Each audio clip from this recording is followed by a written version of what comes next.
Box office దగ్గర megastar Chiranjeevi latest movie Mana Shankara Vara Prasad garu మొదటి వారాన్ని పూర్తి చేసుకుని రెండో వారంలో అడుగుపెట్టగా సినిమా ఉన్నంతలో వర్కింగ్ డేస్ లో కూడా మంచి కలెక్షన్లతోనే పరుగును కొనసాగిస్తూ ఉండటం విశేషం. ఇతర సినిమాలతో పోల్చితే రెండో వీక్ వర్కింగ్ డే సెంటర్ అవ్వడం సినిమాకు కొంచెం ఎదురుదెబ్బ తీసినా కానీ ఓవరాల్ గా సినిమా మొదటి వారంలో ఊహకందని ఊచకోత కోసిన తర్వాత వర్కింగ్ డేస్ లో ఉన్నంతలో మంచి ట్రెండ్ ను చూపెడుతూ ఉందనే చెప్పాలి.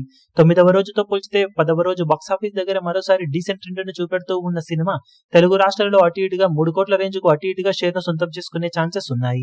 ఫైనల్ ఆఫ్లైన్ టికెట్ సేల్స్ లెక్కలను బట్టి కలెక్షన్స్ ఇంకాస్త పెరిగే ఛాన్సెస్ ఉండగా ఓవర్సీస్ లో మరోసారి అన్ని పాసెస్ ను ఎనేబుల్ చేయడంతో అక్కడ మంచి జోరును చూపెడుతూ ఉన్న సినిమా మిగిలిన చోట్ల పర్వాలేదనిపించే విధంగా ట్రెండ్ ను చూపెడుతూ ఉంది. కర్ణాటక, రెస్ట్ ఆఫ్ ఇండియాలలో ఓకే అనిపించే రేంజ్ లో జోరును చూపెడుతూ ఉన్న ఈ సినిమా వరల్డ్ వైడ్ గా 3.5 కోట్లకు అటు ఇటుగా గ్రాస్ మార్క్ ను ఈ రోజు సాధించే ఛాన్సెస్ ఉన్నాయని చెప్పవచ్చు. ఓవరాల్ గా ఆఫ్లైన్ టికెట్ సేల్స్ లెక్కలను బట్టి సినిమా కలెక్షన్స్ మరి కాస్త పెరిగే అవకాశం ఉంటుంది. మరి ఓవరాల్ గా బాక్సాఫీస్ దగ్గర సినిమా ఈ రోజు సాధించే కలెక్షన్లు ఇదే విధంగా ఉంటాయా లేక ఇంకేమైనా పెరుగుతాయో చూడాలి. మీద సినిమా పడుతూ లేస్తూ ఇలాగే పర్వాలేదనిపించే విధంగా హోల్డ్ ను చూపెడుతూ ఉంటే సెకండ్ వీకెండ్ పూర్తయ్యే సమయానికి ఎక్స్ట్రాడినరీ కలెక్షన్ సొంతం చేసుకునే ఛాన్సెస్ పుష్కలంగా ఉంటాయని చెప్పాలి. ఇప్పుడు